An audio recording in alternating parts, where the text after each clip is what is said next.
daily allegory through astrological divination. It's been a while, guys. Silentium est speculum tempus est testi. It means silence is the mirror, time is the witness. I apologize for being a little quiet lately. I've been buried in studying the mechanics of Rule 506 petitions, the Pennsylvania King's Bench practice, proceedings in the U.S. District Court, appellate procedure, transcript requests, and the legal doctrines surrounding judicial immunity and judicial accountability. Because if I can find a loophole around the immunity aspect, I got some things to file for a lot of people. Well, not for a lot of people. I will file for myself and help other people file for themselves. You know, educating people as we the people should. The deeper I go, the more I realize that procedure is often where cases are won or lost. From my perspective, I've encountered responses that focus narrowly on isolated issues while overlooking the broader context I've tried to present, including matters I believe fall within the reviewing authority of the agencies or courts I have contacted. It's kind of like they give you a generic response, hyper-focusing on this line when this is the body that's directly related to their jurisdiction, and this is just a little memo saying you acknowledge that they don't cover this, but they disregard that.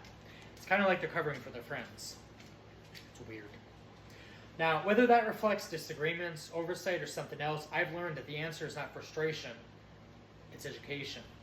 Every obstacle simply gives me another subject to master, another role to understand, and another avenue to pursue. Because the more pressure that's applied to me, the more I'm going to apply pressure back myself. I'm not one that falls. My resistance and resilience, for sure, is sublime. The more resistance I encounter, the more disciplined, methodical, and determined I become. If this has become a game of cat and mouse, I fully intend on becoming exceptionally good at understanding the maze. And I will. I got nothing but time. I'm not going anywhere short of somebody killing me. I've tried. That's documented too through county records. So if anybody says I'm schizophrenic as the narrative goes about me, that's never been in my mental health records. It's never going to be in my mental health records. Quite interesting is the fact that the narrative actually fits the side portraying that narrative. So my records are clean, and I've already filed litigation for the defamation against me, against multiple people, and as soon as I get a couple more people's addresses, they're going to be getting hit with the slander and defamation keys too, because this isn't the year to keep playing this shit. I'm not humoring it, and we're not going to continue this game. We're holding people accountable because I've got records and receipts for days, as a matter of fact. And while these local authorities might want to humor these little groups, we'll see how that works. I'm going to keep learning. I'm going to keep documenting. I'm going to keep advocating whether you like it or not. So whether you're with me or against me, the people that I'm advocating for definitely deserve the justice that I'm requesting for them. We all collectively, as a group of people in a community and society, deserve transparency in this court system. And our children, our finances, and our homes and well-being definitely don't deserve to get played with. So, I mean, anyone who's against me is clearly for everything that is against home and family, which is odd because last I checked, supporting Jeffrey Epstein and the like is kind of a faux pas, but to each his own, I suppose. I'm going to keep using every lawful process available until I've exhausted every legitimate avenue. And then I'm going to take it to a higher court, because at that point I fall to chain of command, and then I have a background of pattern disregardance of due process and due diligence and tossing investigations without actually looking into them. So luckily I am crazy with documentation, and I've been for years. I've only played stupid so people could take advantage, so it can come to an end, because this is not the year for it, especially with Saturn retrograde in full-blown effect. Now, if that isn't already enough to keep me occupied, I've also been diving into what I'd like to call the physics of intelligence as a side passion, exploring how systems, probability, observation, astronomy, and the mechanics of information intersect with the disciplines of intelligence and counterintelligence. Now, a mainstream job, I can't really do much with that. But if I were pursuing the role of chief of staff and probably trying to secure government connections and contracts, like with the CIA, the Pentagon, the FBI, becoming an intelligence analyst, things of that nature, that would be very, very beneficial to have on my record for comprehension and superior deliverance within. Now, it is a fascinating thought exercise, though. Borrowing principles from the cosmos to better understand patterns, strategy, and decision-making here on Earth. For me, it's where a lifelong fascination with astronomy meets analytical mindset behind intelligence studies. So, where you see 1, 2, 3, I see 1 with the alphabet, 2 with the alphabet, 3 with the alphabet, geometry, psychology, and philosophy all there in 2. Without further ado, today's story is called Saturn's Shadow. Now, I know this is Tuesday. Tuesday is typically associated with Mars.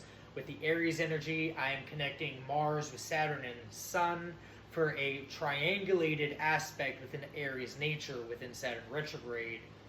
Kind of like a blowback, I guess, if you will. It's a data encrypted allegorical written story, if you will. If you can read between the lines, then you might be able to figure out the ins and outs of what I'm trying to say. The old astronomers believed Saturn was not the planet of punishment, but of revelation. It was a slow-moving judge that stripped illusion from reality, exposing only what could survive the weight of time. Most dismissed it as mythology, but they were wrong. The first message arrived without a sender. The sun illuminates. Saturn remembers. The analyst stared at the sentence on the aging paper. No fingerprints, no envelope, not even a postage. Only coordinates. By profession, the analyst specialized in patterns, not criminals, not spies, but systems. Every institution produced noise, and somewhere inside that noise, hidden beneath bureaucracy and coincidence, lived its structure. Its skeleton, if you will. Patterns, they didn't lie. Only humans did. Across the city, another nameless figure watched from inside a dark observation room. No weapons, no microphones, only hundreds of monitors. Every conversation, every financial transaction, every public accusation, every anonymous complaint, every whispered rumor, each was represented by a tiny point of light. Individually, it didn't mean anything. It's kind of like when I file a report and you file a report and they file a report. Individually, it's an isolated incident. Collectively, it's a pattern, a systemic pattern. The more people, the more voices, the bigger the pattern becomes, the brighter the star projects light, the more luminous the data has volume within. Now, like I said, individually, they don't mean anything. Collectively, though, they become constellations. The director smiled. Run phase 2. Most sting operations bait greed. This one baited conscience. Anonymous letters appeared across the country asking impossible questions. What would you do if nobody was watching? Most ignored them. Some burned them. And a few answered. Those answers quietly determined who would become assets and who would become targets. It's like running an investigation and letting people in real time do what they want to do through free will because they have the liberty to, and notating how they spend their time. The analysts never realized the investigation had begun years before receiving the first letter. Every decision, every silence, every moment when speaking would have been dangerous. Every moment when remaining silent cost someone else. Someone had been recording them all, not with cameras, but with behavior. Their pattern behavior. The oldest intelligence service on Earth was conducting a psychological operation unlike any previously imagined. No propaganda, no fabricated evidence, only carefully arranged circumstances that allowed people to reveal themselves, reveal who they are in real time. The greatest deception was allowing everyone to believe they were making completely independent choices. The sun here represented exposure. Everything hidden eventually entered daylight. Secrets decayed under its gravity. Lies required constant energy to survive. Truth did not, though. Saturn represented consequence, not revenge, but consequence. There is an inherent difference. Every orbit eventually returned to where it began. Every action completed its own circle. The ancient texts had disguised celestial mechanics as mythology because they knew most people would never understand intelligence theory. The director called it the observatory, not because it watched stars, because human beings behaved exactly like them. Some burned brightly, some collapsed inward under their own weight, ego, if you will. Some consumed everything nearby until nothing escaped. Narcissists, black holes disguised as ordinary people, sociopaths. The mission wasn't to stop them. It was to map their gravity, their trajectory, the way in which they become vectors with direction and force. As months passed, the analysts discovered documents referencing operations that didn't really officially exist on paper. It wasn't espionage, it wasn't law enforcement, it was something older, behavioral architecture, something like janitors to humanity, like balancers of energies, like an old society that existed before human beings were even a thing. Instead of manipulating populations, the operators manipulated environments. A missing document here, a delayed response there, an unexpected witness, a rumor released into precisely the right social circle. Every event looked accidental. None were. People believed they were exposing conspiracies, but in reality, the operation was exposing them. One file contained only a single sentence. Every investigation eventually becomes an investigation of the investigator.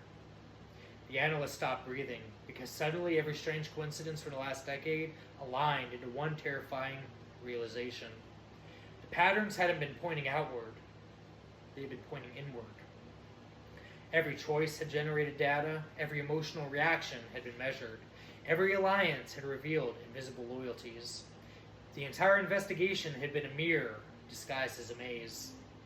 The final chamber beneath the observatory contained no computers, no classified files, no evidence lockers, only an enormous mechanical model of the solar system. The sun sat motionless at its center. Saturn turned almost imperceptibly around it. And that's a key word there, imperceptibly around it. An inscription beneath the model read, "The sun reveals what exists. Saturn reveals what endures." The operation was never about finding the guilty. It was about discovering who remained truthful after years of pressure. The analysts finally understood the greatest psychological operation was never convincing people to believe a lie. It was creating conditions where they would voluntarily reveal truth about themselves. And outside, dawn broke across the horizon. The sun rose. Somewhere beyond the daylight, Saturn continued its silent orbit, patient as ever, waiting for every unfinished story to complete its circle. And somewhere, unseen, another unsigned letter was already on its way. We're going to end this with the invocation of Saturn's Shadow. O ancient keeper of the silent ring, ancient measure of time, guardians in the threshold of illusions, yield the law. I enter not seeking comfort, but initiation. Let the false names fall from me. Let every borrowed mask become dust. Let every unearned certainty be consumed beneath the weight of truth. Master of boundaries, architect of endurance, Lord of the hidden hour, teach me to love the burden that lesser souls flee. Teach me that patience is sharper than steel, that silence speaks louder than accusation, and that time remembers what memory forgets. May every trial become a refinement. May every delay become instruction.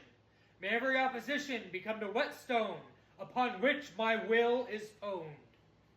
I descend willingly into the shadow, not to become darkness, but to discover that light, which cannot be distinguished by it. May my thought become disciplined. May my speech become measured. May my action become inevitable. May my enemies become my instructors, for they reveal where my foundation remains unfinished. May every deception collapse beneath its own weight. May every hidden pattern reveal itself in its appointed season. May every unfinished account find its proper balance under the immutable law of cause and consequence. Grant me neither vengeance nor favor, but clarity. Grant me neither haste nor fear, but endurance. Grant me eyes that perceive structure where others perceive chaos, and ears that hear the quiet machinery turning beneath the noise of the world.